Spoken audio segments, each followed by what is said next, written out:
Et toi, tu fais quoi dans la vie? Pendant 3 ans, cette question me terrorisait. Quand on me l'a posée à un dîner ou dans un bar, j'essayais d'abord de distraire mon interlocuteur. Quand ça ne marchait pas, je finissais par répondre. Je suis chef de projet web dans une régie publicitaire. Ça consiste à créer des publicités disruptives et des sites de brand content ou de native ad à destination des grandes marques. Comment ça, t'as rien compris? Tiens, reprends un petit verre de rosé. Pendant 3 ans, j'ai travaillé comme chef de projet dans la régie publicitaire d'un grand groupe média. Vous voyez les publicités clignotantes qui vous empêchent de lire tranquillement sur Internet? Bah, c'était moi. Sur mon CV, il y a marqué que j'ai 29 ans et le permis de conduire. J'ai mitonné sur ma mention au bac ES. J'ai mis bien en pensant naïvement que ça ferait la différence, mais je n'ai eu que mention assez bien. Puis prépa HEC, que j'ai intégré au forceps pour faire plaisir à maman, et parce qu'avec mon poil dans la main, j'aurais rien foutu sur les bancs de la fac. Et enfin, école de commerce à Lille. Des cours de marketing, de stratégie des entreprises, de finance, de compta, et beaucoup trop de gens qui portent des polos. Tout ça pour un diplôme en 2011, avec 14 matières en rattrapage et un début de cirrhose. Pour trouver mon premier stage, j'envoie des lettres de motivation dans tous les sens. Data scientist, marketing opérationnel, consultant, chef de projet en communication, contrôleur de gestion, chargé marketing. Tout y passe. Je finis par atterrir comme stagiaire dans la régie publicitaire d'un groupe média. À l'issue du stage, je suis embauchée en CDI. Le Graal. Alléluia! La lune de miel est courte.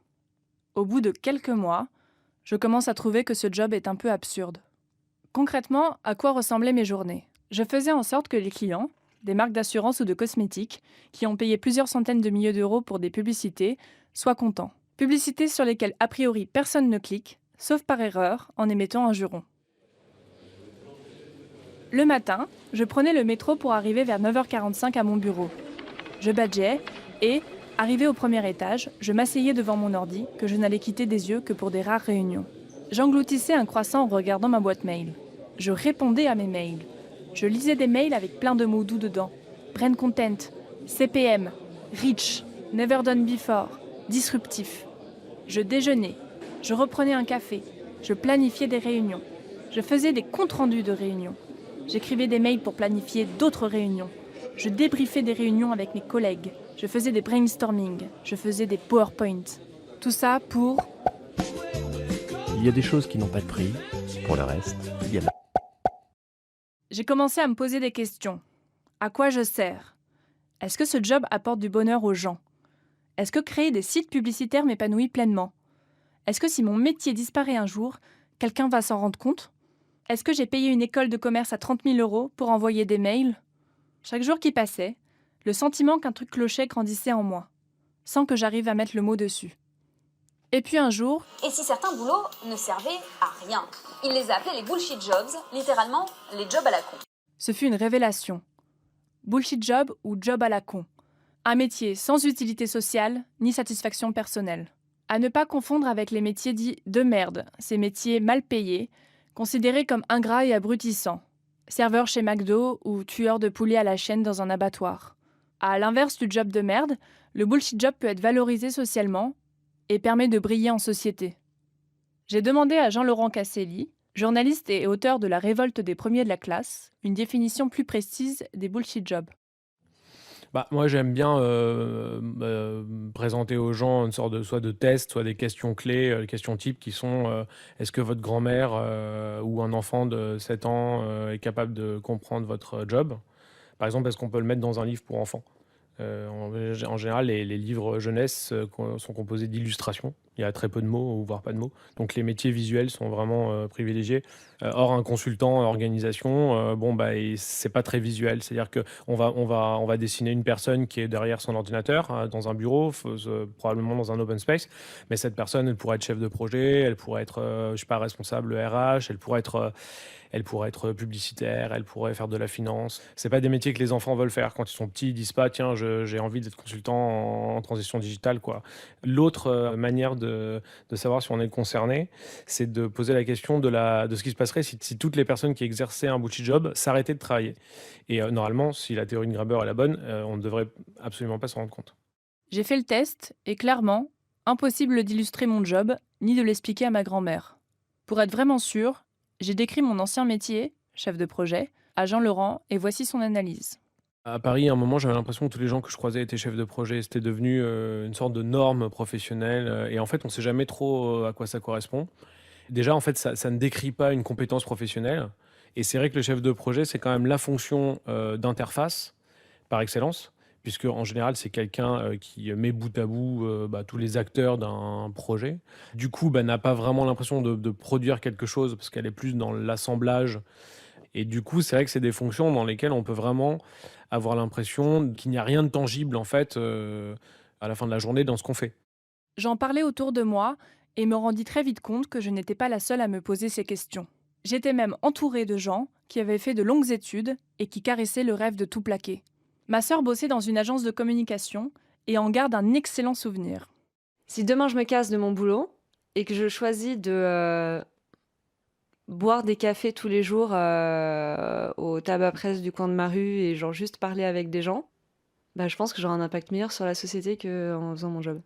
Si pour ma sœur et moi, concevoir des publicités, ça n'a pas vraiment de sens, Jean-Laurent Casselli m'a rappelé que le sens, ça reste quelque chose de subjectif. Quelqu'un qui gère, je sais pas, des projets dans le domaine de l'assurance va peut-être avoir l'impression qu'il ne sert à rien, alors qu'en fait, si elle est dans l'organisation, c'est peut-être qu'il y a une raison. Donc il est probable qu'on n'arrive jamais à une définition claire, partagée et consensuelle des bullshit jobs. Si mon job n'existait pas, peut-être que les gens seraient moins tentés d'acheter des trucs à tout va, et qu'ils pourraient lire leur article tranquillement. Mais je n'étais même pas vraiment responsable de ma nuisance. Comme chef de projet, je n'étais qu'un maillon dans une longue chaîne de production. Il pouvait y avoir jusqu'à 6 intermédiaires entre la personne qui grossissait le logo sur la publicité et celle qui en avait donné l'ordre. C'est un ordre.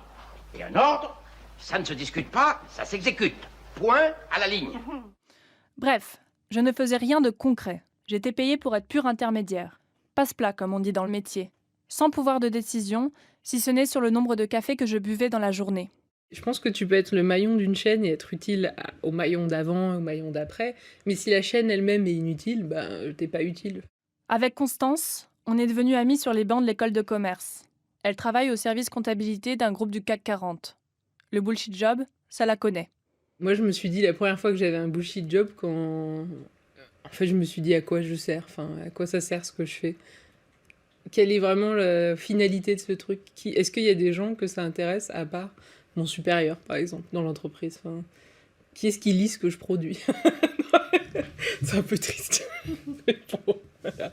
La consolidation, c'est une branche un peu méconnue de la compta, à juste titre, parce que pour moi, c'est vraiment quelque chose d'assez artificiel, mais l'idée, c'est que c'est un boulot qui est né parce que l'entreprise, elle grossit. Donc, tant que tu as une boîte à taille humaine, on va dire... tu as 2-3 magasins, par exemple, tu n'as pas besoin de consolidation. En fait, ce que produit le consolideur, il produit des comptes, et il produit une plaquette de comptes. Et ces plaquettes-là, le but, c'est qu'elles sont auditées. Donc quand tu es audité, après, ça veut dire que tes comptes sont justes. Donc ça intéresse absolument personne à part des auditeurs. Au total, c'est une plaquette de quoi? Les 50 pages, 70 pages, et il y a peut-être 150 personnes qui la lisent dans le monde, quoi. Parce qu'en fait, ça intéresse peut-être 100 investisseurs et, je sais pas, 50 monsieur tout le monde qui ont des actions, quoi, mais c'est tout. C'est vraiment très confidentiel comme publication, ça n'apporte rien. Je me dis toujours qu'un bullshit job, c'est un boulot qui n'existerait pas si on n'était pas à l'ère du capitalisme. Donc pour moi, c'est quelque chose qui est apparu, en fait. C'est pas un travail utile. Si la société n'était pas comme elle est aujourd'hui, ce travail-là n'aurait aucune raison d'exister. Voilà. J'ai demandé à Jean-Laurent Casselli pourquoi les bullshit jobs existent s'ils sont inutiles. C'est vrai qu'au début, les jeunes diplômés voulaient tous aller bosser dans les startups parce qu'ils avaient l'impression que c'était cool et que c'était des vrais boulots qui avaient du sens. Bon, assez vite, ils sont déchantés parce qu'on s'est rendu compte qu'en dans les startups, on avait autant, voire plus de process que dans les boîtes à la papa du CAC 40, quoi. Même pour produire des services complètement dématérialisés, et même surtout pour produire ça, il y a quand même un certain nombre de compétences, de savoir-faire et d'énergie qui est dépensée, qui implique un grand nombre de bullshit jobs. Donc il y a par exemple énormément de gens qui travaillent dans le marketing, qui passent leur temps à pousser des sollicitations pour qu'on s'inscrive à telle ou telle app et pas à d'autres. Donc voilà, à la fin de la journée, c'est quand même ça qui fait qu'on bénéficie d'un certain nombre de services. Il y a tout un secteur qui a explosé autour de la numérisation de l'économie et on peut considérer que c'est des bullshit jobs. Elle vous a dit en quoi consistait mon travail? Non. Erwan, lui, bossait dans le conseil.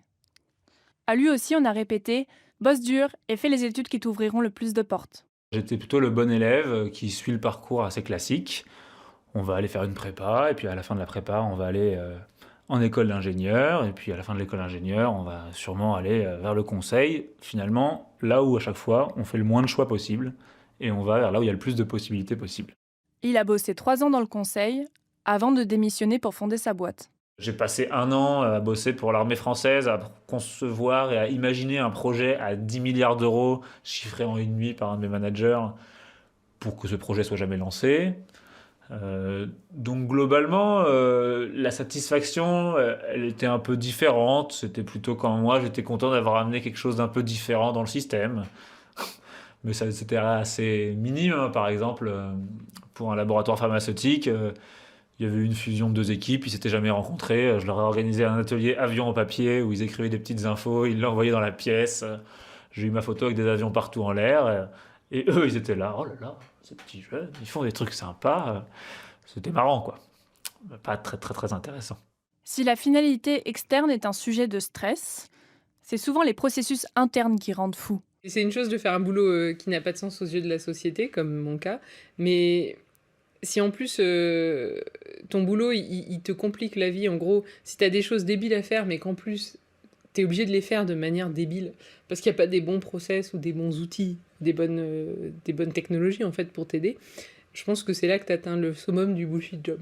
Moi, ça m'est déjà arrivé dans mon boulot en finance d'entreprise ou en contact, de demander à des gens de m'envoyer des tableaux Excel avec des chiffres. Ces chiffres, ils sortaient d'un système auquel j'avais pas accès. Donc ces gens me sortaient ces chiffres, les mettaient sous Excel, me les envoyaient. Moi, donc je recevais un fichier Excel qu'ensuite je transformais dans un autre format que je mettais dans mon système à moi. Et au bout de la chaîne, il y avait encore quelqu'un qui ressortait ces chiffres du système et qui les remettait en Excel sous une autre forme. Là, c'est juste qu'il y a des vrais problèmes de process. Enfin, il y a des gens qui n'ont pas réfléchi ou qui veulent pas ou qui n'ont pas le temps ou pas les moyens. Il peut y avoir plein d'explications, mais le sentiment de faire partie d'une chaîne, de pas avoir de valeur ajoutée, ça vient de l'entreprise et de la manière dont elle a conçu ton poste pour moi. Mais, ça me faisait souvent penser à Astérix et le formulaire. Ce formulaire vous permettra d'obtenir le formulaire rose. Le formulaire rose. Il est nécessaire pour l'obtention du laissez-passer A38. Guichet 12, 2e étage, escalier B, couloir J. Ces processus ont un effet pervers, provoquer un ennui mortel. Chacun développe des stratégies pour tromper le temps.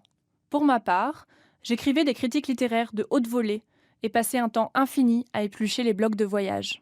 Justine, une amie rencontrée en soirée, avait élaboré une technique de pointe pour tromper l'ennui. Alors, il y avait une mission principale et quasiment quotidienne, c'était l'intranet de l'entreprise. Donc, ça se résumait uniquement à relire des articles qui étaient rédigés en français, en anglais, en italien et en chinois. Je parle pas un pet de chinois et je parle pas italien non plus. Donc, les articles dans ces 2 langues n'étaient pas relus, mais du coup, c'était super important de relire ceux en français et en anglais. Et donc, en fait, une fois qu'ils étaient relus, approuvés par le manager 1, manager 2, manager 3, manager 4, et puis encore au-dessus, et puis blablabla, ça n'arrêtait pas de faire des allers-retours. Et une fois que c'était approuvé, il fallait choisir une image très corporate qui correspondait bien à l'article et le publier, et faire en sorte de le publier sur toutes les pages des intranets. Et du coup, vu que les journées étaient super longues, je devenais un peu parano de la petite heure en bas à droite qui s'était sur mon PC. Et en fait, plus je regardais, moins les minutes passaient et j'étais incapable de défaire mon regard de cette heure qui passe. Du coup, des fois, ça m'arrivait de mettre un petit post-it ou une petite gomme pour me challenger et ne pas la voir. Et après, une fois que je l'enlevais, je me disais, il y a 15 minutes qui sont passées, c'est dingue. À l'époque, je me rendais pas compte, mais qu'est-ce que je me faisais chier. Je passais des jours entiers à rien branler. Je lisais des thèses de sociologie sur les pubs, sur Internet, parce que j'avais trouvé que ça. On s'échangeait des jeux avec mes potes. Je téléchargeais et je regardais des épisodes au boulot. Alors en vrai, je suis pas du genre à faire ça normalement, mais j'en pouvais plus, quoi. J'avais rien à foutre. Alors que ces jobs sont si absurdes, pourquoi tant de jeunes s'y accrochent ? C'est un peu pareil partout, ça c'est pas que lié au conseil, hein. C'est parce que les gens, ils ont peur de tenter un mouvement, ils ont peur d'essayer de faire quelque chose. Ils n'arrivent pas à trouver le moment, ils ont toujours une excuse. Il y a toujours l'excuse, par exemple, ouais, mais sur mon CV, ça fera mieux si je fais 2 ans et pas 1 an et demi. Il y a des personnes qui sont convaincues de l'utilité du bullshit job, non pas parce qu'elles ont une utilité sociale, mais parce qu'elles ont une utilité économique. Je pense qu'il y a des personnes qui pensent sincèrement que c'est une bénédiction qu'on ait ce type de travail, parce que mine de rien, c'est un salaire, parce que c'est un poids dans l'économie, etc. Il n'y avait pas que le salaire. Il m'arrivait d'être contente de me lever pour aller travailler. L'ambiance était bonne avec mes collègues. Le salaire était confortable, je gagnais 2100 € net par mois, la cantine pas trop infecte, les vacances nombreuses. Sans oublier les primes, les chèques resto, les chèques vacances, qui jouent parfaitement le rôle de carotte anesthésiante. On est confort en vrai aussi. On est confort. Moi j'étais confort dans le conseil à la fin. J'étais bien payé, je travaillais pas non plus énormément. Je savais mettre mes limites, j'avais mon réseau, mon cocon. À un moment on se dit pourquoi bouger? On n'a pas de... Tant qu'on n'est pas en souffrance, il n'y a pas forcément de raison majeure de bouger, en tout cas si forte. Et en vrai quand on est en souffrance, c'est souvent trop tard pour s'en sortir. Il y a beaucoup de gens qui ont du mal du coup à juste dépasser la souffrance pour prendre une décision. Ils sont saoulés, à tous les sens du terme. Moi, je me suis barrée à temps, mais un ami d'Erwan en a fait les frais. Tous mes potes, soit ils se font chier au travail, soit ils ont fait un burn-out. Et il y en a un en particulier auquel je pense, il n'a pas dormi pendant 2 semaines. Il a fumé un spliff pour essayer de dormir. Il a pété un câble. Et il a fait 1 mois d'hôpital derrière. Et quand je l'ai vu, j'ai pas reconnu son mouvement. Comment il était. Il était complètement différent. Je l'ai revu encore une fois 6 mois après, et là ça allait, il était revenu à peu près lui-même. Mais quand je l'ai vu après ça, j'étais genre, oh, c'est super flippant. Et en plus, c'était le seul mec que je connaissais qui était engagé dans un projet assez stylé, dans une boîte qui lui plaisait, où il était bien, tu vois, normalement. Je pense que les bullshit jobs rendent malheureux parce que pour moi, il y a trop de décalage entre la reconnaissance sociale qu'ils offrent, sachant que pour moi, bullshit job, genre, c'est quand même le métier dans le secteur tertiaire où on est cadre ou presque, et dont 90% des tâches consistent à décrocher un téléphone et écrire des mails, et versus des métiers comme infirmière, éboueur, prof, qui ça paraît hyper naïf parce qu'on sort toujours ces métiers en argument, genre non, ça a une véritable utilité sociale. Mais moi je pense que ouais, en fait ça a une véritable utilité sociale. Après 3 ans de bons et loyaux services dans ma boîte, un jour, il y a eu l'opération de trop. C'était pour une marque d'ordinateur. Le client avait transmis à l'agence média, qui nous avait transmis et que j'avais retransmis à la graphiste, un cahier des charges plus épais que le bottin. On aurait dit un casse-tête pour adultes. L'ordinateur devait être pris en photo sous un certain angle et pas un autre.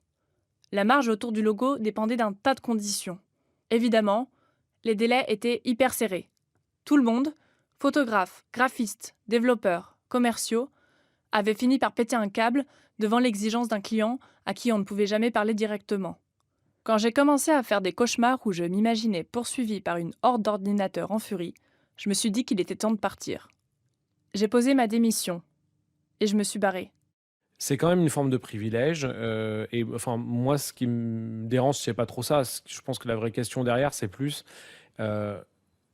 si chacun quitte le Titanic sur un petit radeau, on ne résout pas vraiment la question structurelle des bullshit jobs et du malaise au travail. C'est-à-dire que ceux qui peuvent s'enfuir le font, mais je pense qu'ils ont raison. C'est pour ça que j'ai appelé le livre « La révolte des premiers de la classe », parce que finalement, comme ce sont ceux qui ont le plus d'outils en fait et le plus de capacité à rebondir, ils le font. D'ailleurs, c'est un paradoxe parce que c'est ceux qui sont le plus diplômés aujourd'hui qui se sentent autorisés à ne pas utiliser leur diplôme en fait. Quand ils font des reconversions très éloignées de leur milieu d'origine comme l'artisanat ou du petit commerce. Donc ceux qui peuvent le faire le font et tous les autres restent coincés. Moi j'aime bien rappeler par exemple qu'il y a le problème de la souffrance des cadres et des bullshit jobs, mais il y a aussi les gens qui sont dans des call centers, dans des entrepôts Amazon. Et là, c'est des questions de maladies professionnelles, de stress au travail très poussé, avec des gens qui ont absolument aucune autonomie dans leur travail. Et là, il y a un vrai souci. Finalement, parmi mes amis, nombre d'entre eux se sont réorientés. Erwan essaie de changer les organisations pour que les employés soient plus heureux. Constance travaille pour une marque de lingerie. Ma sœur a quitté son job pour bosser dans les énergies renouvelables. Aujourd'hui, je travaille pour une association et je me sens beaucoup mieux. À côté de ça, je fais aussi des podcasts pour Arte Radio. Bon, ça se la pète tout autant, mais Quoi? c'est quand même vachement moins bien payé. Comme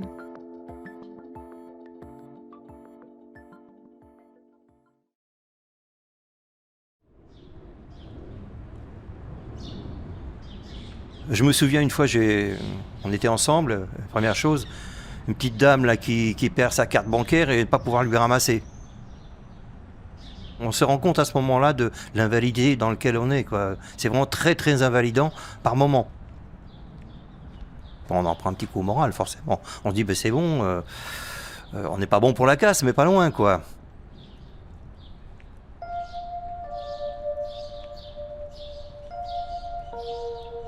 Mon père s'appelle Christian.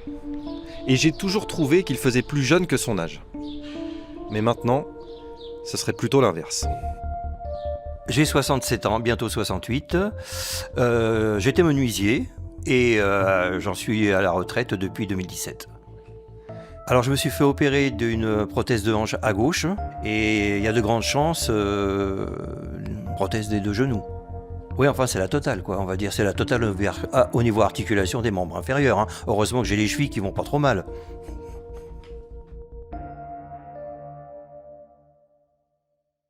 J'ai arrêté en 2017.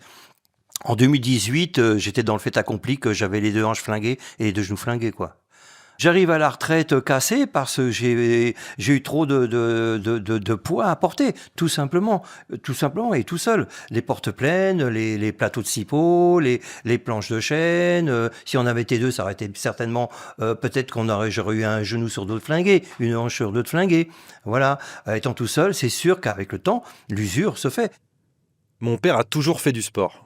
Son truc, c'était le tennis. On jouait ensemble, parfois, et je lui ai jamais pris un set. J'ai arrêté un peu le sport, je marchais de moins en moins. Malheureusement, je passais plus de temps sur le canapé.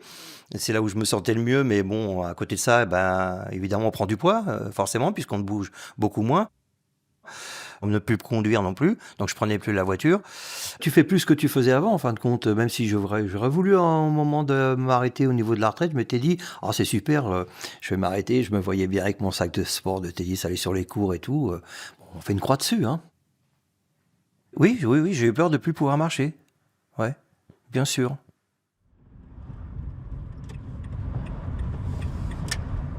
Quand on entend menuisier, on pense souvent à un artisan dans son petit atelier qui restaure des vieux meubles.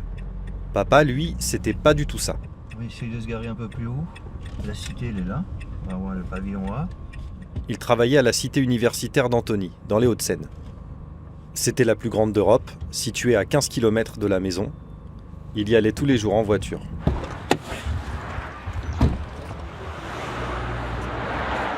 On y est. Voilà l'entrée. On est arrivé le matin ici. On tournait à gauche.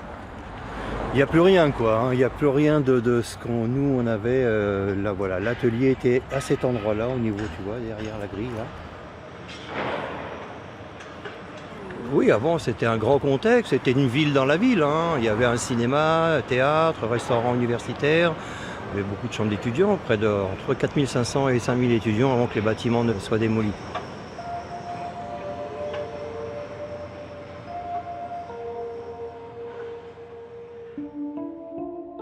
Ces odeurs de bois que j'adorais quand j'arrivais à l'atelier le matin. Quand je travaillais soit le chêne, le sapin, le bois exotique, c'était différent, les odeurs n'étaient pas les mêmes, mais voilà, toutes ces odeurs en arrivant, c'était pour moi des odeurs qui étaient, je dirais, rassurantes. On avait l'acier ruban, la raboteuse d'égo schisseuse, une toupie et une mortaiseuse. Moi, je suis rentré en 1979, 2 avril 79. Il y a un seul menuisier. Pas très très longtemps parce que j'ai eu un autre collègue qui arrivait entre-temps, qui s'appelait Christian, comme moi, j'ai toujours appelé Kiki. On réparait tout ce qui était mobilier dans les chambres des étudiants. Et il y avait des tables, des lits, des placards, des bureaux. voilà, on se sentait vraiment utile parce que des fois, ils n'attendaient que ça. C'était cassé, on n'avait pas trop de solutions de remplacement non plus, donc il fallait faire relativement vite. Quand mon père a su qu'on allait faire ce podcast, il m'a ressorti une vieille cassette audio. Oui. Des micros comme ça. Bah oui, Patrick Sabatier, il a des micros comme ça, comme nous, hein. Alors ça, je m'en rappelais pas du tout. Il branchait 2 micros sur la chaîne hi-fi du salon et on s'enregistrait. C'est la souris verte. Saute, saute, saute, mon petit lapin. Il y a longtemps que j'étais... Il y a quasiment que des chansons, mais il y a aussi quelques petits bouts de discussion. Et à votre avis, de quoi je lui parlais ? Qu'est-ce que tu fais à ton atelier ? Eh ben, à mon atelier, je fais des meubles, je répare des fenêtres, des portes, tout ça. Je fais plein de choses en bois, je fais tourner les machines. Tu répares Et puis aussi, tu répares les carreaux ? Oui, je répare les carreaux aussi, je mets des pare-closes, je mets du mastic, tout ça. Et puis aussi des clous et des punaises, et puis des vis, tout ça, comme ça. Ah ouais ? J'étais vraiment fasciné par son métier. Comme mes grands-parents habitaient à Antony, il m'emmenait souvent le voir à son atelier, le mercredi. Et une des choses qui me marquait le plus, c'était le bruit. À l'époque, on n'avait pas de casque sur les oreilles. Hein. Vraiment, au niveau décibels, c'était lourd quand même, c'était fort. Hein. De toute façon, à un moment donné, tu es obligé aussi d'arrêter la machine. Parce que ça fait trop de bruit. À un moment donné, il faut que tu sortes. Il faut que tu sortes un petit peu pour te reconcentrer. Voilà, et aussi pour éviter qu'il arrive quelque chose. Jusqu'à maintenant, ses oreilles ont tenu le coup. Ça, au moins, ça va. De toute façon, il m'a toujours dit que le casque, ça l'aurait gêné. Parce que rien qu'au son de la lame sur le bois, il savait si c'était bien découpé ou pas. En fait, être un bon ouvrier, c'est louer son corps. Pour pas cher, sans savoir comment on te le rendra. Au départ, on s'occupait de la salle de karaté. J'ai remplacé du parquet dans la salle de karaté, mais c'était surtout sur le grand cours, où c'était une salle omnisport, où il y avait pas mal de points de parquet à remplacer. C'est là aussi où je me suis blessé en 87. J'ai senti que le genou avait gonflé, je ne pouvais plus me lever, j'ai dû déchirer le pantalon parce que le genou commençait à gonfler fortement. Et puis j'ai été opéré dans les 15 jours au niveau du genou. Les plinthes, on les fabriquait en atelier, donc déjà on avait de la manutention au niveau des planches de sapin, on faisait les plinthes nous-mêmes. Ensuite, oui, bien sûr, je les posais dans les chambres d'étudiants et aussi dans les couloirs qui faisaient 25 mètres. Sur une journée de 7 heures, tu t'en passes facilement 5 à genoux. Ça, c'est l'usure du quotidien. Et puis, il y a les risques. J'étais parti prendre des mesures dans un bâtiment. Et quand je suis revenu, alors là, ça fait bizarre parce que je vois du sang autour de la machine, je me dis ce que c'est. Et là, j'apprends que mon collègue s'est blessé gravement. Il a perdu 4 doigts. 4 doigts qu'on a essayé de ramasser. Ensuite, d'aller chercher des glaçons au Resto U, qui était juste à côté, pour essayer de les conserver. On n'avait pas trop d'illusions sur le fait qu'on n'allait pas lui raccommoder avec ce qu'on allait ramener, mais c'était peut-être aussi le fait dans la tête, d'essayer de faire quelque chose pour lui, quoi. Quand j'étais petit, je la racontais beaucoup, cette histoire de l'accident de son collègue. Ça me faisait un peu peur, mais papa me rassurait toujours en me disant « T'inquiète pas, je tiens à mes 10 doigts ». Mais aujourd'hui, quand je le vois marcher avec tant de difficultés, je crois qu'à choisir, j'aurais préféré qu'il se coupe un doigt ou 2. Enfin bon, à l'époque, j'étais vraiment super fier de lui.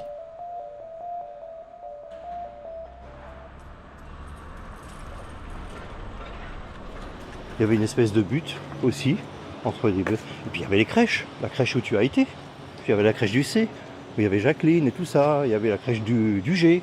Je me souviens d'une fois, j'étais à la crèche et je l'ai vu débarquer dans son beau bleu de travail. Je crois que c'est mon tout premier souvenir. Je prenais des jouets de la crèche pour les réparer, ils étaient en atelier. Ça arrivait des fois. Et souvent je restais le soir, moi, un peu plus tard.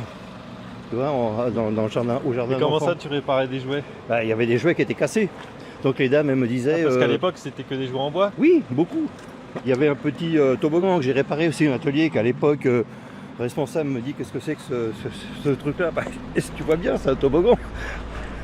Pour moi, réparateur de jouets et de toboggans, c'était le plus beau métier du monde. Et ça s'entend sur notre cassette de famille.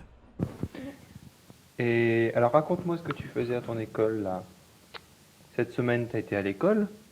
Oui, et puis j'ai travaillé. T'as travaillé? Oui, j'ai réparé des carreaux. T'as réparé des carreaux? Et puis des fenêtres. Ah bon? Comme moi à mon Et puis- travail? Oui. Bon, évidemment que j'avais rien fait de tout ça. Et aujourd'hui, c'est même pire, j'ai 2 mains gauches. Et j'en ai un peu honte. Mais moi, le travail manuel, ça n'a jamais été mon truc. À l'époque, je préférais jouer à la Game Boy et lire des mangas. Alors que mon père, lui, il avait fabriqué entièrement la cuisine et tous les meubles de ma chambre. Mais à l'école, travailler avec ses mains, c'était pour ceux qui n'avaient rien dans la tête. Alors j'ai fait des études supérieures, et quand je me faisais des nouveaux potes qui avaient des parents intellos, j'étais un peu jaloux.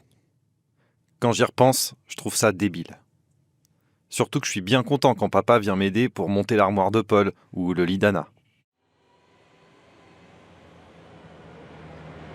Et donc là, dans la petite porte blanche que tu vois là-bas, en face de la voiture bleue, tu vois, on rentrait pour aller à l'administration.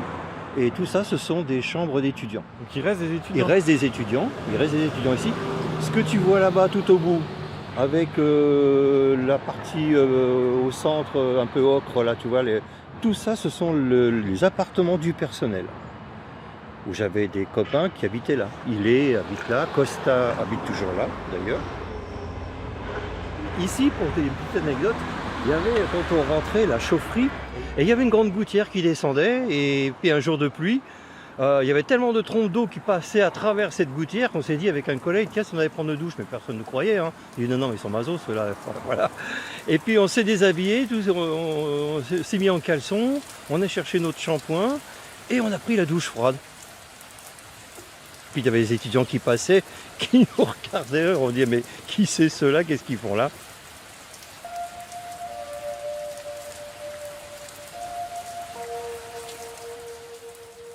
Moi, j'aurais pas osé. Mais mon père, il est comme ça. Il se moque pas mal de ce que pensent les gens. Les ouvriers, parfois, on les paternalise. On veut les sauver, les extraire de leurs tristes conditions. Mais eux, ils sont fiers de ce qu'ils font et de ce qu'ils sont.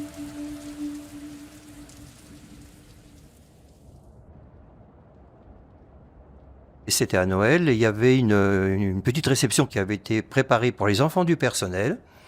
Il y avait une projection derrière, mais pas pour les enfants du personnel ouvrier, que pour les enfants du personnel administratif. Je ne sais pas comment on peut arriver à penser de la sorte. Ils sont quoi nos enfants? Ils sont pas moins que les autres, ni plus ni moins. Un collègue en colère a été coupé l'électricité tout simplement. Et 20 minutes qui ont suivi, le courant a été remis. Mais c'était pour marquer le fait que le personnel ouvrier servait quand même à quelque chose. Mais niveau mépris, va y avoir bien pire. Ça se passe un peu plus tard, quand mon père se rapproche de la cinquantaine. Un jour, une grande baie vitrée est cassée. Avec un collègue, ils vont la réparer. Il y a du verre partout. Ils sécurisent la zone avec des plots et des rubans. Et là, une fille, pressée, veut quand même passer, au milieu des travaux. Mon père refuse, évidemment, mais elle insiste, hautaine. Alors il la recadre, poliment, mais fermement. Sauf que, cette fille, c'était la nouvelle directrice. Mon responsable m'appelle, « Christian, faut que je te voie. » On est allé dans le bureau d'en face, je vois la personne, moi je rigole. Oui, non, ne rigolez pas. Donc oui, de toute façon, on m'avait parlé très incorrectement. Et ma parole contre la sienne. Et là, je compte énormément sur mon responsable. Il me dit, Francis, tu dis rien? Mon fiston, une carpe. Le premier rapport que j'ai eu en 20 ans de maison. Et moi, je lui dis, est-ce que je peux le lire quand même? Donc je le lis, et je lui dis, mais vous savez que tout ça, tout est faux. de ce que je vous ai jamais injurié de la sorte et tout. Et évidemment, moi, ce que je fais, je prends son rapport, je le déchire. Ça ne s'est pas arrêté là. Les rapports se sont succédés pour des prétextes bidons à chaque fois. Lui qui avait toujours eu les meilleures notes du service avait désormais les plus mauvaises. J'ai commencé à suivre un stage en informatique, c'était Word, pour émarger. Votre nom, monsieur. Ah non, vous avez été rayé de la liste. Et c'est une personne de l'administration qui va venir à votre place. Personne qui n'est jamais venue. Déjà, tu vois. J'avais été en formation à Tours. À Tours pour monter d'échelon. Moi qui ai passé très très peu d'examens, très très peu de concours, il y avait un certain complexe d'infériorité qui était là, et je me disais, je ne serai jamais à la hauteur. Il se trouve que sur les 14 personnes il y avait, j'ai fini 3e. J'étais content, lui, voilà. Et la directrice m'a dit, si vous voulez, votre profil m'intéresse bien, si vous voulez, j'ai peut-être une place pour vous sur Aix-Marseille. Et quand je l'ai rappelé, m'a dit, écoutez, je suis désolé, mais on ne peut pas vous prendre. Le directeur, quand j'ai proposé votre profil, m'a dit, je ne veux pas d'éléments perturbateurs.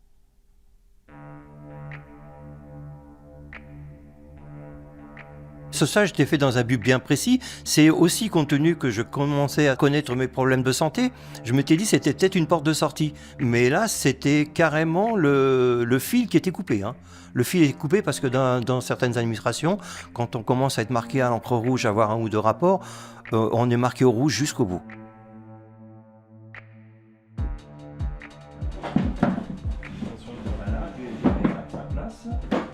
Ça, c'est les différents outils que j'ai gardés, que j'ai mis à l'intérieur, justement, pour éviter qu'ils rouillent, en fin de compte. Et puis voilà, je range tout ça. Ici, le maillet.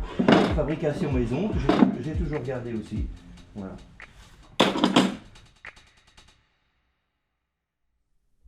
Et à 55 ans, le travail a changé. Il fallait maintenant rénover toutes les portes d'entrée, rénover les portes de chambre, et ça supposait maintenant d'avoir des normes autres, c'est-à-dire des portes pleines, qui étaient donc beaucoup plus lourdes, et c'est entre 30 et 40 kilos. Il faut quand même la soulever, la mettre sur la machine, la reprendre. Après, il faut aller la poser. Et ça, j'ai fait ça pendant la dizaine d'années avant ma retraite. Et je pense que c'est ça qui m'a complètement cassé derrière, voilà.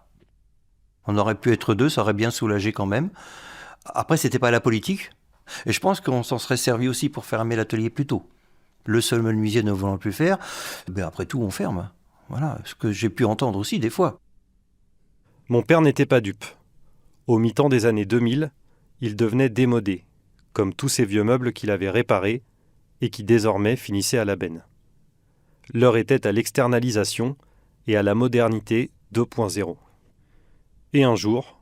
Je reviens de vacances, je reviens d'Espagne, je suis parti en vacances 15 jours, voilà.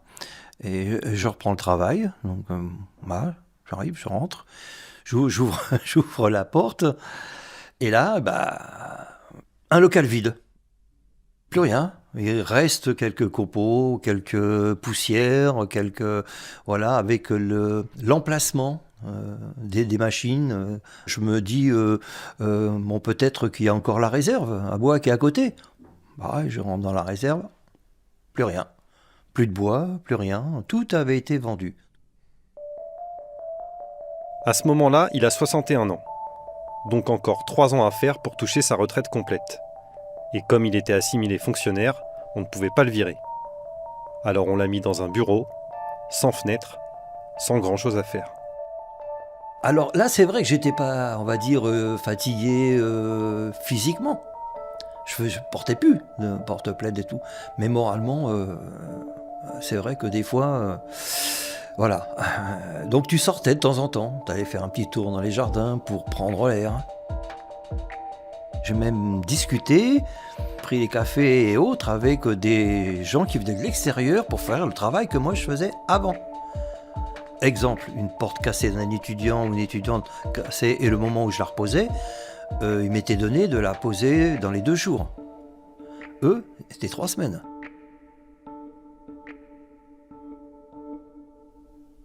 Mon père a fini par prendre sa retraite à 64 ans.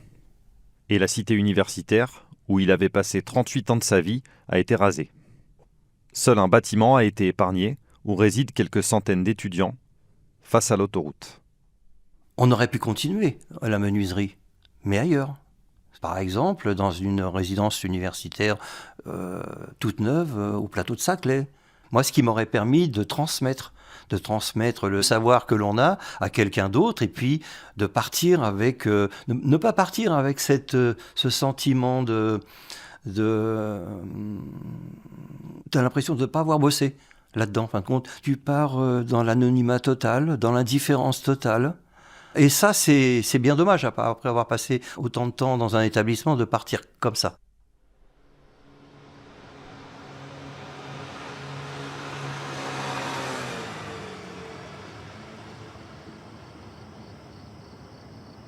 C'était un soir de semaine. Je rentrais à l'appart après le boulot. Dans la pénombre, au loin, un petit vieux avance vers moi. Il me fait de la peine avec sa canne. Et quand le noir se dissipe, je me rends compte que c'est papa. Ça fait drôle de ne pas reconnaître son père. Il était venu de sa banlieue pour garder les enfants. C'était une des dernières fois. Dans les derniers temps, oui, je prenais les cachets pour aller chercher les enfants. On prend 2-3 cachets dans la journée pour qu'on calcule, pour se dire entre telle et telle heure, on aura pas mal ou moins mal. Et puis on repart, les cachets ont fait leur effet, et puis on en reprend avant de se coucher, quoi. Il y a eu une fois où je suis allé chercher mon petit-fils, Paul, et il s'est trouvé qu'à un moment donné, il a couru, et j'ai crié « Paul, Paul », je ne pouvais pas le rattraper, et là, ça m'a un peu fait peur, même beaucoup, et je me suis dit « Non, là, il faut que j'arrête, c'est plus possible ». J'aimais bien y aller, c'était un petit moment de complicité, et puis même, je pense que pour mon petit-fils, ça n'a pas dû être facile non plus. Oui, moi, ça m'a beaucoup...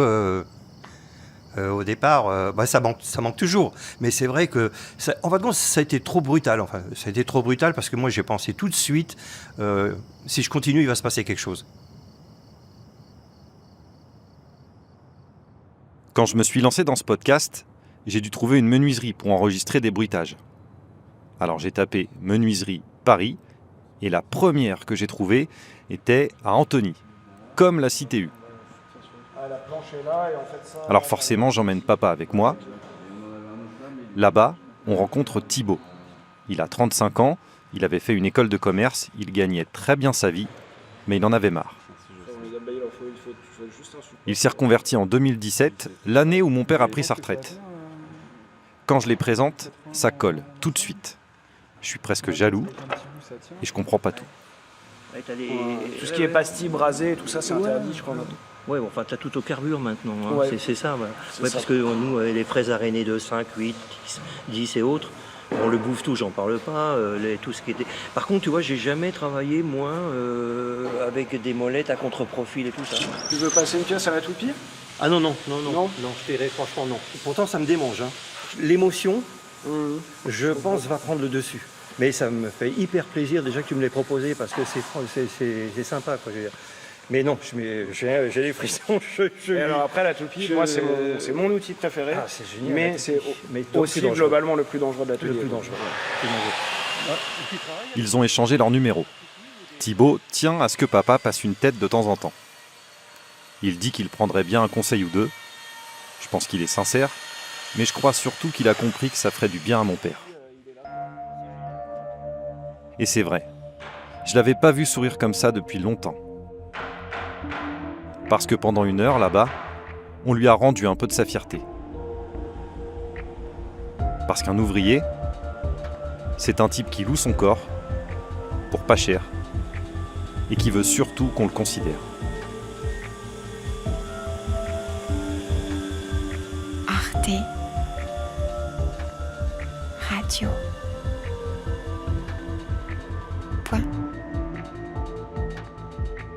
Comme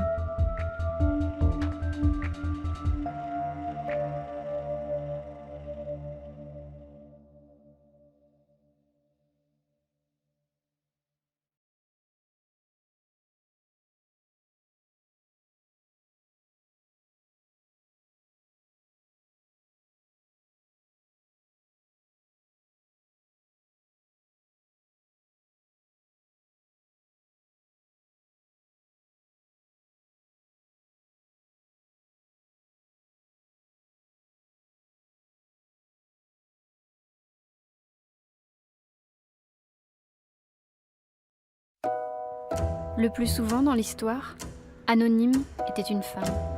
Les bras se sont levés, les bouches sont exclamées. Maintenant, il faut des mots. Ça dure toute la vie, une évasion. C'est tout le temps à refaire. Un podcast à soi. Je m'appelle Charlotte Bien-Aimée, j'ai 34 ans. Je suis une femme, blanche, hétérosexuelle, maman, féministe, et je fais du documentaire radio. Je viens du nord de la France, d'un milieu privilégié. J'habite aujourd'hui à Paris, dans un quartier bobo. Je crois que je suis devenue féministe grâce à la radio. Depuis plusieurs années, sur les ondes de France Culture, je fais entendre les récits de jeunes femmes qui se battent pour leurs droits ici et ailleurs. Elles m'ont ouvert la voie.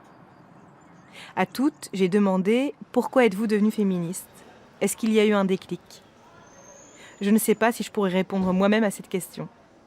J'y réfléchis encore. Ce que je sais, c'est que le féminisme est devenu comme une évidence. Ça m'a révélé, ça m'a ouvert un autre monde.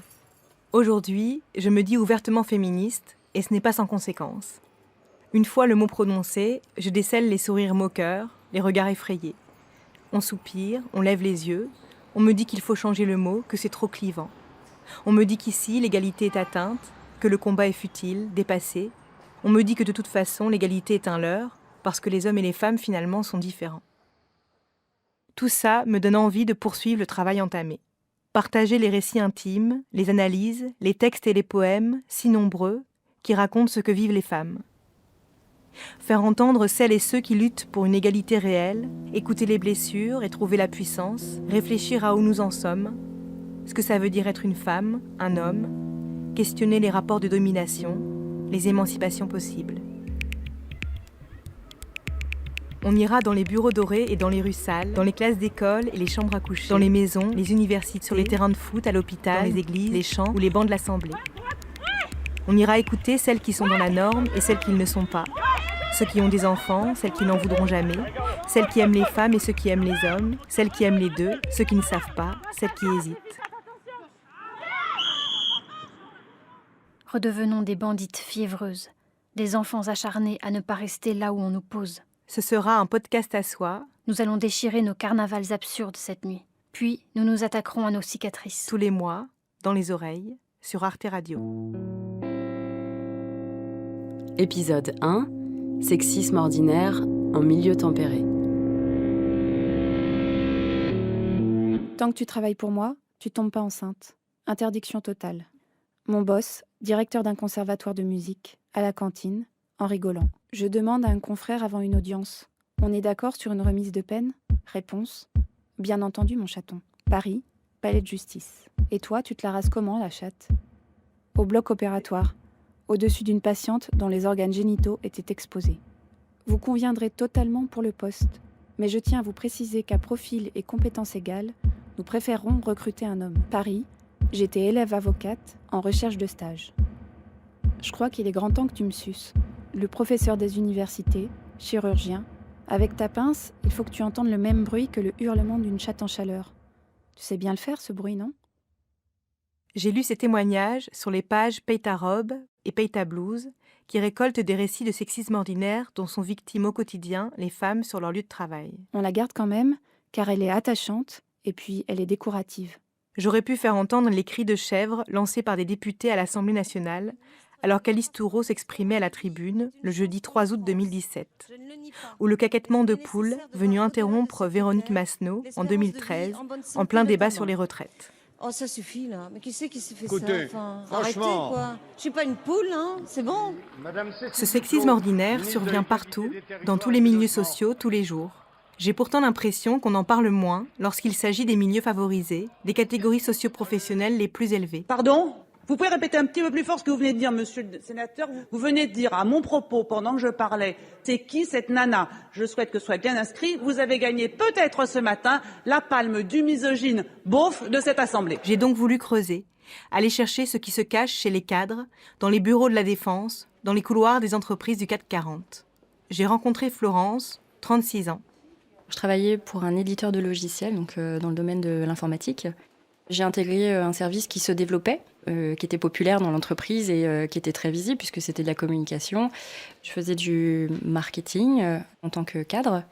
Et j'ai trouvé ma place dans les équipes puisque j'avais une aisance à parler de la technique et aussi un bon relationnel avec mes collègues et également les clients. Donc au démarrage, j'étais très épanouie dans mon travail et dans ma carrière.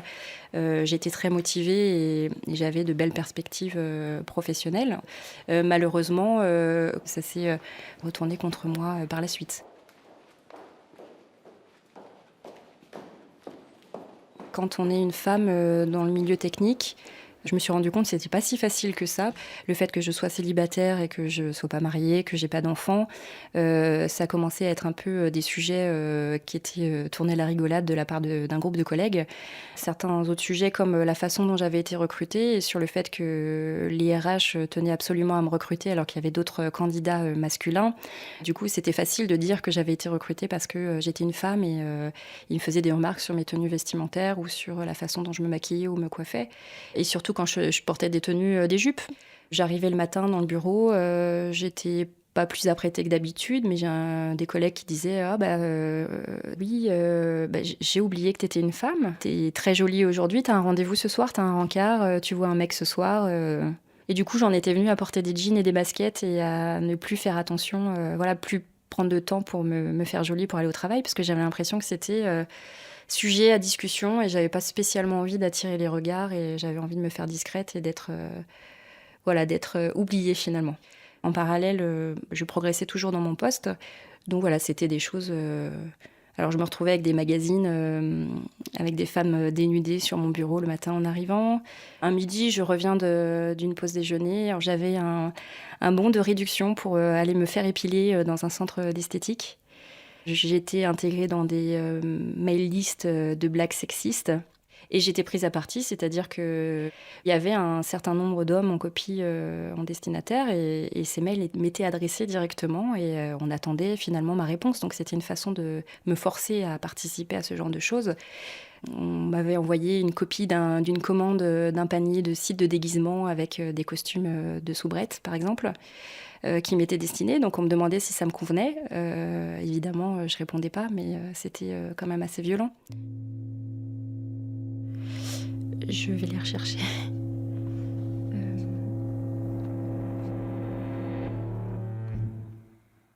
C'est un exemple d'un mail qui dit cette année je veux la même photo avec Florence en bikini allongée sur le capot. C'est le titre du mail.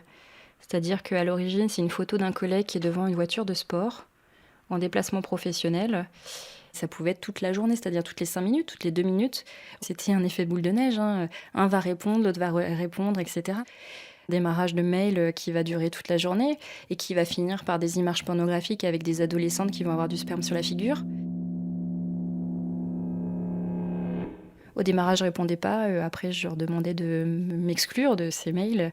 Et quand je leur ai dit que c'était intolérable et ça les amusait, donc pour eux, c'était un jeu.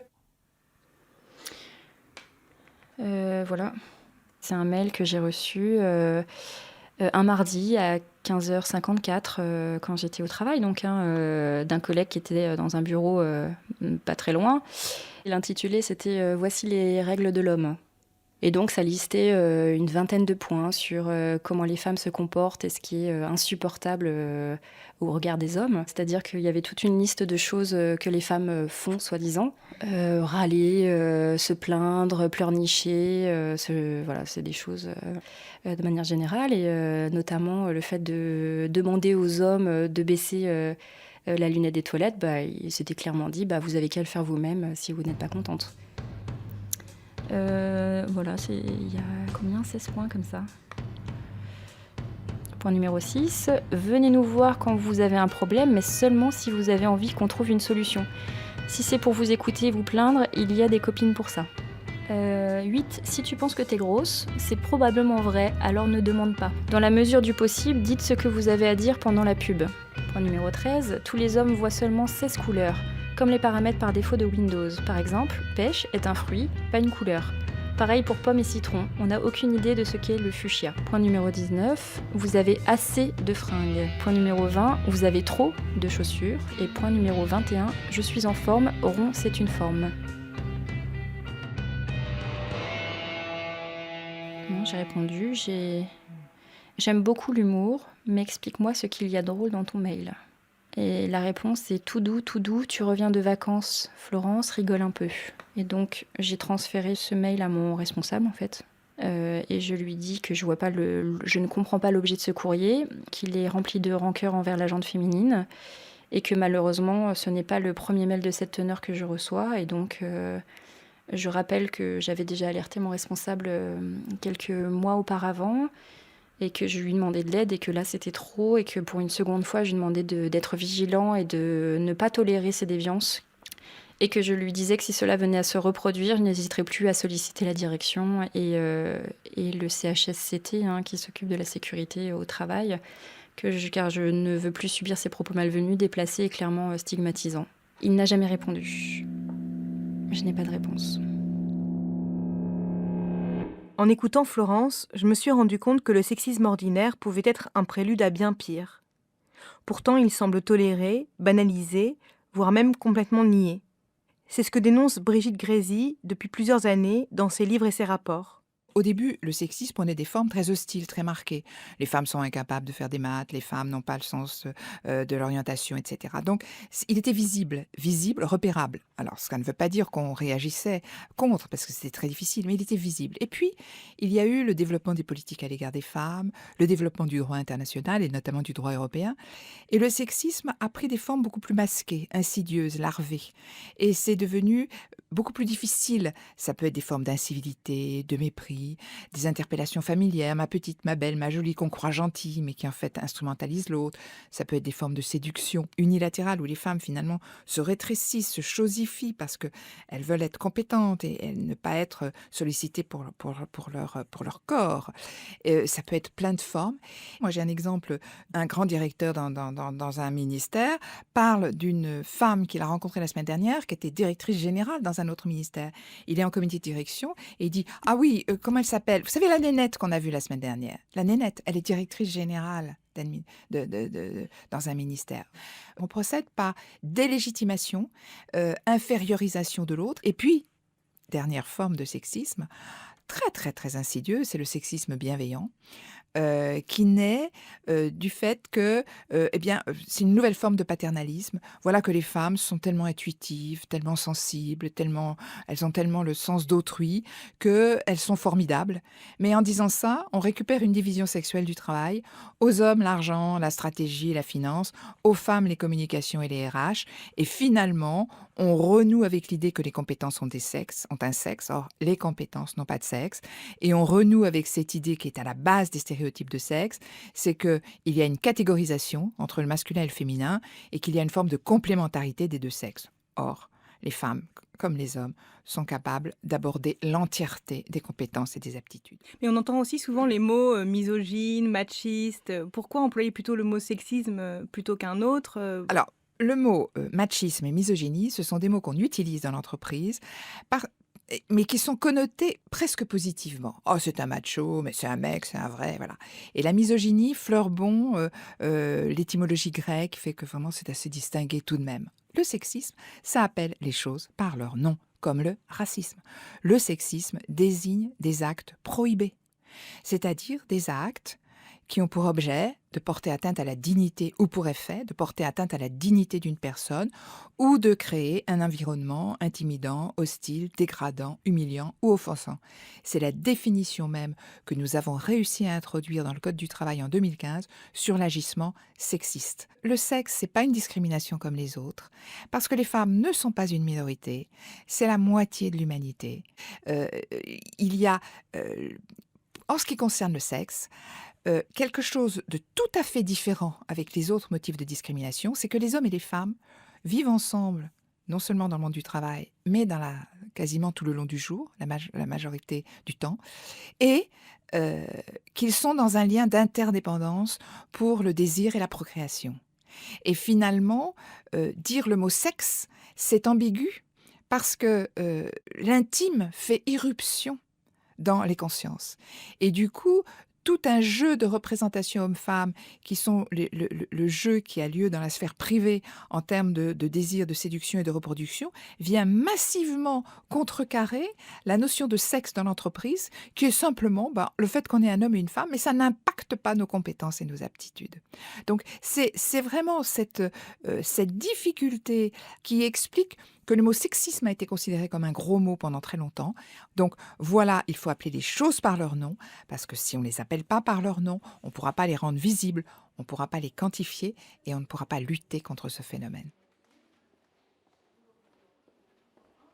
Le mot sexisme, Florence a mis du temps à se l'approprier, à l'utiliser, pour décrire les comportements quotidiens de certains cadres de l'entreprise informatique dans laquelle elle travaillait. C'est des hommes qui ont entre 25 et 40 ans, qui sont souvent jeunes papas, qui vont sentir une pression au domicile. Du coup, c'était un peu le défouloir. Ils déversaient un peu leurs plaintes. Ça m'a toujours choquée. Je me disais, mais comment on peut parler de sa femme, la personne qu'on aime et avec qui on fait sa vie de cette façon? C'était très choquant. Et juste le fait de l'appeler Bobonne ou maman. Elle prenait la tête sur les lessives, sur les courses, sur aller chercher les enfants, s'en occuper quand ils sont malades, sur des choses qui sont normales quand on a une vie de famille, mais pour eux, c'était de l'ordre de la corvée et qui était propre aux femmes. Ils se défoulaient sur les femmes qui ne ressemblaient pas aux leurs et qui étaient un peu différentes comme moi. Moi, je vivais ma vie, je sortais beaucoup, je voyageais beaucoup, et ils en oubliaient parfois que j'étais une femme. Alors c'était tous des cadres qui ont fait des hautes études et qui accèdent à des postes à responsabilité, qui vont avoir des rôles importants dans l'entreprise, qui vont gérer des grands comptes, qui vont recruter des gens, qui vont gérer des équipes. C'est-à-dire qu'ils avaient une bonne image dans l'entreprise, ils étaient bien vus, bien perçus. Donc quand j'ai commencé à exprimer le souhait de ne pas être intégrée dans leurs mails, dans ces échanges salaces, etc., quand j'exprimais mon désaccord, je les dérangeais, clairement. Dans le fond, je pense qu'ils auraient préféré être qu'entre hommes. Et je pouvais être exclue d'informations importantes. Au pause café, on m'ignorait, ou quand j'arrivais, tout le monde partait. Comme ils étaient managers, ils avaient accès à des informations stratégiques de la direction qui s'échangeaient entre eux et ils se partageaient des informations qui pouvaient leur servir pour leur propre promotion. Finalement, j'ai été isolée. Par exemple, quand je partais déjeuner, je rentrais après ma pause déjeuner, il y avait des gens qui étaient installés sur mon bureau et qui jouaient à des jeux vidéo. On me demandait d'attendre la fin de la partie pour que je récupère mon poste de travail et que je me remette au travail.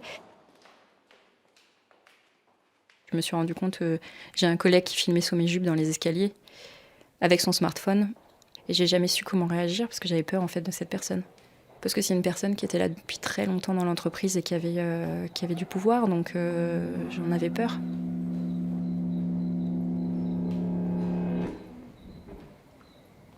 Vous pouvez me rabaisser pour l'histoire avec vos mensonges amers et tordus. Vous pouvez me traîner dans la boue, mais comme la poussière, je m'élève pourtant. Mon insolence vous met-elle en colère? Pourquoi vous drapez-vous de tristesse de me voir marcher comme si j'avais des puits de pétrole pompant dans ma salle à manger? Comme de simples lunes et de simples soleils avec la certitude des marées, comme de simples espoirs jaillissants, je m'élève. Donc je me suis concentrée sur mes activités professionnelles pour rester performante et continuer à évoluer et à être productive, parce que mon travail me plaisait beaucoup, vraiment, je le faisais avec passion. Jusqu'au jour où je suis arrivée au travail et progressivement j'ai senti une démotivation, une baisse de productivité et finalement là j'étais touchée. Voilà, j'ai fait un burn-out, j'avais plus envie d'aller au travail, ça s'est fait progressivement sur de longs mois, des douleurs dans le dos, des problèmes de sommeil, d'endormissement, des difficultés à me lever le matin. Voilà, je me renfermais dans mon travail, je continuais à travailler plus que jamais. Et finalement, c'est ce qui m'a épuisée. Je cherchais à être irréprochable au cas où cette situation était révélée. Et j'avais vraiment envie d'avoir tous les arguments de mon côté pour être forte et garder mon poste. Après quelques temps d'arrêt maladie, ce qui ne me ressemblait pas du tout en 8 ans de carrière professionnelle dans cette entreprise, j'ai saisi le conseil des prud'hommes et j'ai alerté finalement la direction. J'ai jamais eu de retour finalement, si ce n'est à travers mon avocate. Elle a dit que c'était du harcèlement moral à caractère sexuel. Pour moi, ça a été un électrochoc parce que finalement, je me rendais pas compte que c'était sexuel. Mais j'ai mis du temps à réaliser aussi ce que c'était vraiment. Ça peut arriver à n'importe qui au quotidien sous des petites formes finalement, des remarques anodines qui vont devenir de plus en plus fortes. Ça peut être bonjour Miss ou comment vas-tu ma belle aujourd'hui. Alors c'est peut-être vu comme une marque de sympathie, mais quand on est collaborateur et qu'on a envie d'être respecté en tant que collègue, on n'a pas envie de s'entendre s'appeler Miss, plutôt par son prénom. Donc j'aurais préféré qu'on me dise bonjour Florence plutôt que bonjour Miss. J'avais l'impression d'être une femme objet qu'on fait défiler, qui est jolie et à qui on donne pas la parole. Donc Miss, pour moi, c'est Miss France et c'est pas très flatteur, quoi. J'ai un prénom, j'ai une identité, j'ai des compétences. Voilà, je suis unique, donc je suis pas une Miss et j'ai pas envie qu'on m'appelle Miss parce que pour moi, c'est réducteur et c'est ignorer l'identité de la personne qu'on a en face de soi. Voulez-vous me voir briser, la tête et les yeux baissés, les épaules tombantes comme des larmes, affaiblies par mes pleurs émouvants? Est-ce mon dédain qui vous blesse? Ne prenez-vous pas affreusement mal de me voir rire comme si j'avais des mines d'or creusant dans mon potager? Vous pouvez m'abattre de vos paroles, me découper avec vos yeux, me tuer de toute votre haine, mais comme l'air, je m'élève pourtant. Ma sensualité vous met-elle en colère? Cela vous surprend-il vraiment de me voir danser comme si j'avais des diamants à la jointure de mes cuisses? Hors des cabanes honteuses de l'histoire, je m'élève. Surgissant d'un passé enraciné de douleur, je m'élève. Je suis un océan noir, bondissant et large, jaillissant et gonflant, je tiens dans la marée. En laissant derrière moi des nuits de terreur et de peur, je m'élève. Vers une aube merveilleusement claire, je m'élève. Emportant les présents que mes ancêtres m'ont donnés, je suis le rêve et l'espérance de l'esclave. Je m'élève. Je m'élève. Je m'élève.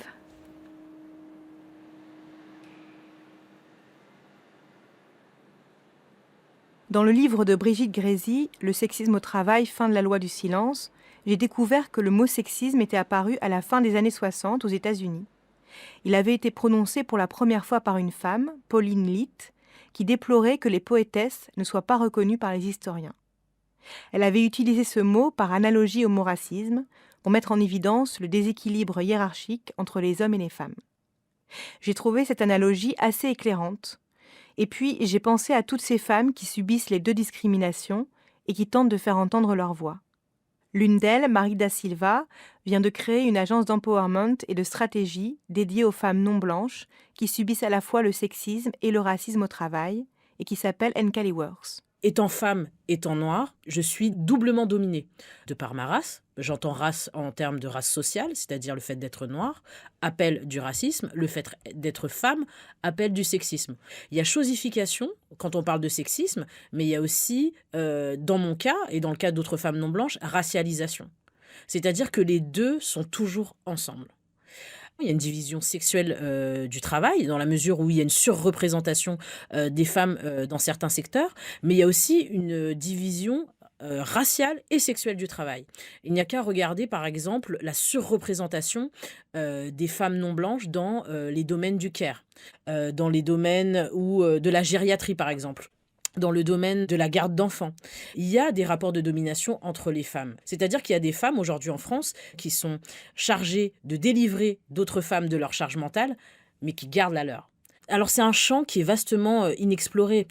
Et là où la difficulté est encore plus évidente, c'est qu'on n'a pas d'outils statistiques. On a du mal à parler de ces questions-là parce qu'on ne voit pas les couleurs, parce que c'est la patrie des droits de l'homme, etc. Mais on se rend compte que cette impensée-là crée chez les femmes qui souffrent à la fois du racisme et du sexisme le fait d'être complètement démunies par rapport à ce qu'elles vivent. Elles n'arrivent pas à poser les mots dessus. Parce que les mots n'existent pas pour dire cette réalité. Le dernier cas que j'ai en date, j'accompagnais une femme d'origine asiatique que son chef appelait la geisha. Il y a comme une sorte de sidération. On est sidéré par ce que l'on subit, donc du coup, on le nie On refuse de croire ce que l'on vit, on refuse de se mettre en face de ce que l'on vit, on intériorise jusqu'à imploser. Moi, je dirais aussi que l'effet est double. C'est un effet sur les femmes, très souvent, parce que ces manifestations-là portent atteinte à leur confiance en elles, c'est-à-dire choquent profondément leur sens du respect de l'individu. Alors, elles ont tendance à minimiser l'affaire ou voire à le dénier. Oh, il a fait ça, c'est pour mon bien, c'est pour me bisuter. Soit en le blanchissant totalement. Mais non, ça, c'est pas du sexisme, ma vieille, fais attention. Autrement dit, dans la mesure où la question du sexisme n'est pas prise en compte dans les organisations de travail, et ça n'est pas pris en compte aujourd'hui, sauf quelques grandes entreprises qui s'y mettent, mais fondamentalement, c'est pas pris en compte. Alors, on a des attitudes qui sont, je dis, de l'ordre du déni. Du même coup, elles s'auto-excluent.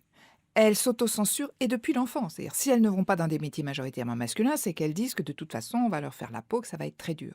Donc, le gros effet énorme, c'est la marginalisation. Les retours de congés de maternité. Il y a des histoires qui sont innommables dans les entreprises. Des histoires de placardisation innommables.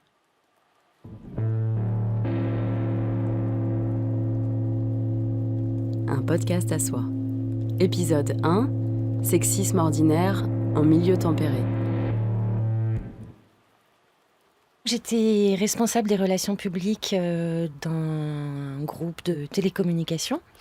J'attendais mon 3e enfant. J'étais arrêtée assez tôt dans ma grossesse et pendant ma grossesse, j'ai changé de patron. J'ai rencontré Pascal, 42 ans, grâce au site Vie de mère, lancé par la CGT des cadres, ingénieurs et techniciens en octobre 2016. Comme beaucoup d'autres femmes, elle y avait déposé son témoignage, illustrant l'impact de la maternité sur son évolution salariale et sa carrière. Et quand je suis revenue après mon congé maternité pour reprendre mon poste, j'ai découvert que mon nouveau patron avait cherché à me remplacer. Et puis, quand j'ai demandé à travailler à 80% pour avoir un peu de temps libre pour m'occuper du suivi médical de ma fille, mon 3e enfant est né très prématurément, il m'a expliqué que c'était impossible, que de toute façon, ce poste ne convenait pas à une mère de famille, ce qui a été confirmé par les ressources humaines qui m'ont dit texto que ce poste exigeait une disponibilité à 140%, et qu'en plus, il était bien placé pour savoir que je ne pouvais pas travailler dans ces conditions parce qu'il avait un petit frère prématuré et que sa mère n'aurait pas pu travailler, et que sa femme et lui, qui n'avaient que 2 enfants, avaient décidé que son épouse allait cesser de travailler pour s'occuper des enfants. J'étais stupéfaite, un peu assommée par cette réponse. Je me suis sentie affreusement coupable d'avoir tant d'enfants. J'avais argumenté que je tenais le poste avant avec succès, à la satisfaction de mon précédent patron pendant 2 ans, avec 2 enfants. Que j'avais pas perdu de compétences avec la naissance d'un 3e enfant, j'avais pas d'autre réponse. Donc j'ai continué à travailler à 100%. Je prenais régulièrement 3 ou 4 fois par mois une demi-journée de congé pour assurer le suivi médical de ma fille. Et les réunions d'équipe étaient toujours programmées exactement à ce moment-là. Au bout de quelques semaines, il a fallu me fixer des objectifs semestriels. Et mon objectif semestriel a été de ranger le bureau de mon patron. J'étais à l'écart, je n'avais pas de vrai dossier à traiter. Tout était confié directement à une agence qui avait pour consigne de me court-circuiter. J'étais tout à fait mise au placard et ça a duré 1 an et demi. Je suis allée voir les syndicats, mais il ne s'est rien passé. La seule possibilité que j'avais, c'était de faire un procès. Et j'ai pas osé le faire. Je croyais naïvement que mes compétences allaient être reconnues. Et puis quand on est cadre supérieur, avec un poste assez en vue, c'est beaucoup plus difficile d'avoir un recours collectif, d'avoir une action collective. C'est se montrer sous un mauvais jour, c'est se mettre tout le monde à dos, c'est mettre le doigt dans un engrenage qui tourne très vite à la diabolisation. Les syndicats, c'est le diable dans les environnements de cadres supérieurs. Il faut surtout pas tremper là-dedans, sinon on se grille définitivement.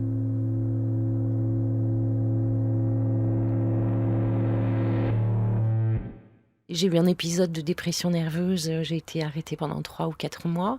Puis vite, j'ai repris du poil de la bête parce que je suis comme ça.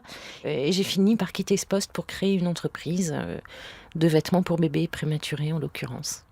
Puis j'ai dû réintégrer l'entreprise pour des raisons financières.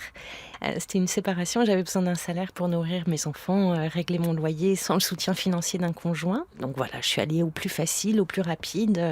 Et là, je suis revenue, le fait d'être partie quelques années et d'avoir besoin de réintégrer m'a fait dégringoler l'organigramme d'une manière incroyable. Je me suis retrouvée, et c'est le cas encore aujourd'hui, dans un poste qui, à mon avis, correspond pas du tout à mes qualifications, à mes compétences, à mon expérience, qui correspondrait à quelqu'un qui sort de l'école, alors que j'ai une vingtaine d'années d'expérience. Mes collègues masculins qui sont absentés pour créer une entreprise ou pour une formation ou pour un grand voyage ou pour une expatriation, ça a été plutôt des tremplins pour eux. Alors que pour les femmes que je connais, c'est plutôt une dégringolade. Mon ex-compagnon, qui est entré 7 ans après moi dans ce groupe, un niveau de classification inférieur, qui aujourd'hui doit être, allez, si je fais un parallèle, on ne travaille pas dans les mêmes équipes, mais il serait mon N+8 ou 9. Je me détache de mon travail. Je travaille pour un salaire. Je gagne 2500 € par mois. Et votre ex-conjoint, il gagne combien à votre avis? Oh, il doit gagner à peu près le triple. J'aurais pu avoir un poste équivalent si j'avais pas eu cet accident de parcours de mise au placard, mais je gagnerais beaucoup moins.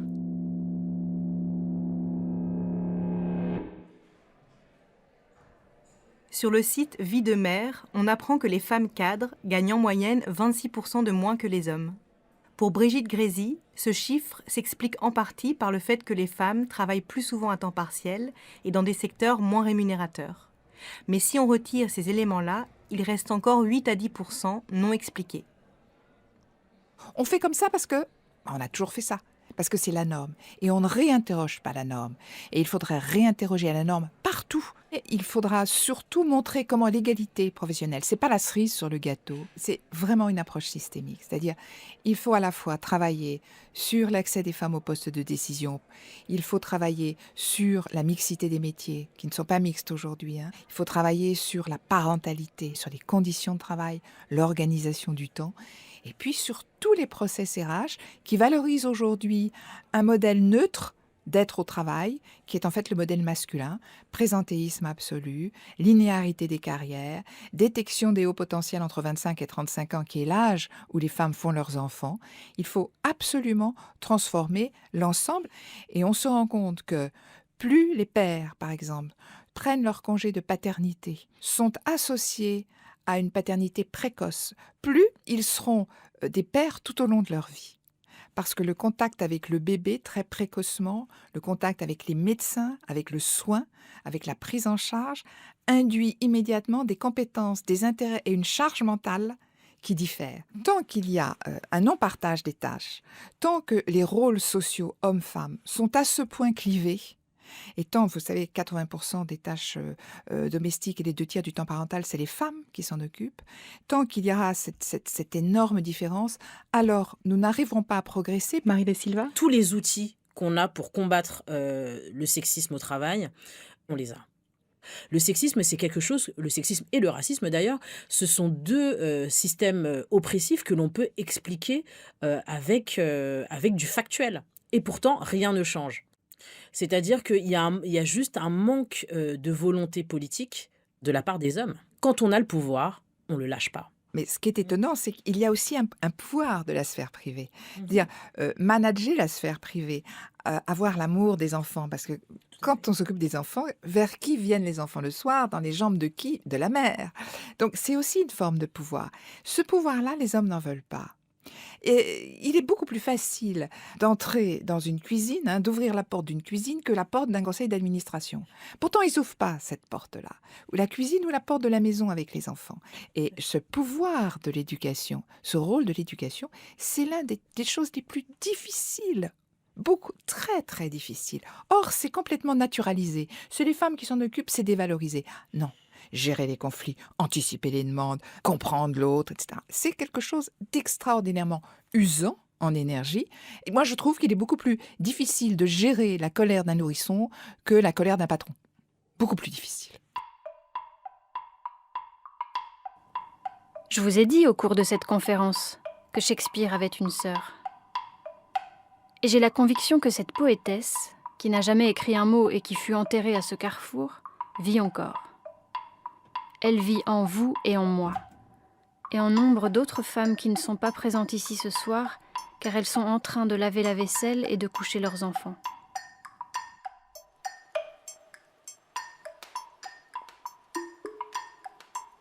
Il y a des grands discours qui sont en décalage avec la réalité. Les chartes d'égalité entre les hommes et les femmes, c'est les engagements d'une entreprise annoncés à grand renfort de communication interne et de relations presse sur... allez, on n'organise plus de réunions après 17h30. En vrai, on n'organise pas de réunions après 17h30, mais on va présenter dans une direction de la communication la nouvelle charte de l'entreprise un mercredi, sachant qu'il y a 60% de la direction de la communication qui est composée de femmes qui travaillent à 80%.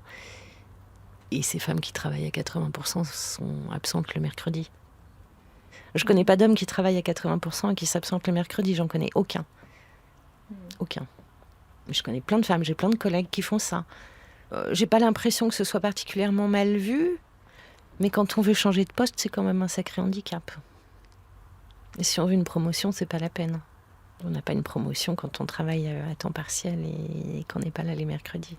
Si vous voulez discuter de manière un peu informelle avec votre patron ou avec votre N+2 ou N+3, le croiser de temps en temps pour vous faire bien voir qu'il pense à vous quand il y a un dossier intéressant, faut traîner le soir.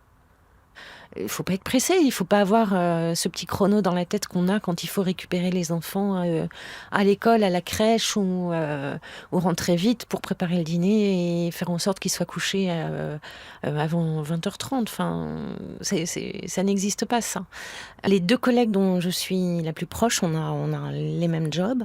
Elles ont toutes les deux des maris qui travaillent dans le même groupe et qui ne vont jamais chercher les enfants le soir, c'est pas eux. Il faut quitter le monde de l'entreprise, il faut créer son entreprise. Il faut demander à nos fils de débarrasser la table et à nos filles de réparer la voiture. Il faudrait qu'il y ait plus d'hommes qui écoutent leurs femmes, leurs sœurs, leurs mères, leurs filles sur ce qu'elles rencontrent en les écoutant vraiment. Et leurs collaboratrices en les écoutant vraiment. Et puis il faut corriger nos propres clichés. Quand j'ai été vraiment victime de sexisme, j'ai trouvé ça normal. Finalement d'être mise à l'écart parce que j'avais 3 enfants. Et j'ai cru que c'était normal de faire d'une certaine manière le sacrifice d'une carrière, d'une évolution professionnelle harmonieuse pour prioriser ma famille. Je n'ai pas lutté contre, la porte de sortie, ça a été de m'échapper de là, ça n'a pas été de lutter parce que je m'en sentais pas les moyens. Et puis ces sujets sur les inégalités entre les hommes et les femmes dans l'univers de l'entreprise, ça paraît tellement dépassé que quand on en parle, on est vite taxé d'amertume, d'hystérie, d'exagérer ou de mal prendre les choses. C'est pas pris au sérieux. J'aurais dû mettre le feu. Je commence tous mes ateliers en disant « c'est la guerre ». Et parce que nous sommes en guerre, il faut savoir quelle arme on prend, quelle stratégie de défense on adopte par rapport à des environnements qui sont par définition toxiques. Qu'est-ce que je fais si mon collègue me fait une remarque quant à la longueur de ma jupe ? Qu'est-ce qu'on fait par rapport au collègue qui me fait une remarque raciste ? Comment j'affronte ça ? Comment je cherche justement à limiter l'effet de la microagression ? Comment je me repositionne ? Ce qui me semble très important dans tous ces stages d'accompagnement personnel, c'est à chaque fois de ne pas renvoyer à leur histoire individuelle les femmes, mais de leur dire ce que vous vivez là, c'est aussi une histoire collective. Parce qu'on voit des coachs qui disent « mais allez-y, osez être chef, osez ». On ne peut pas oser quand on vous a tout le temps dénié l'audace, quand dans la classe, on ne vous a pas appris l'ambition. Donc moi, je trouve qu'il faut faire très attention de toujours relier l'histoire individuelle à une histoire collective. En fait, nos vies sont politiques. Si on parle de système, on parle de comment la société s'organise pour qu'une femme ait honte de demander une augmentation, pour qu'une femme ne se sente pas en capacité de négocier son salaire. Le système, c'est le déterminisme. Parce qu'on est né femme, parce qu'on est né noire, on va nous assigner un destin. Et vraiment, le but de ces workshops, c'est vraiment de donner les armes. Je ne suis pas seule dans ce que je vis et je vais pouvoir me battre dès lundi.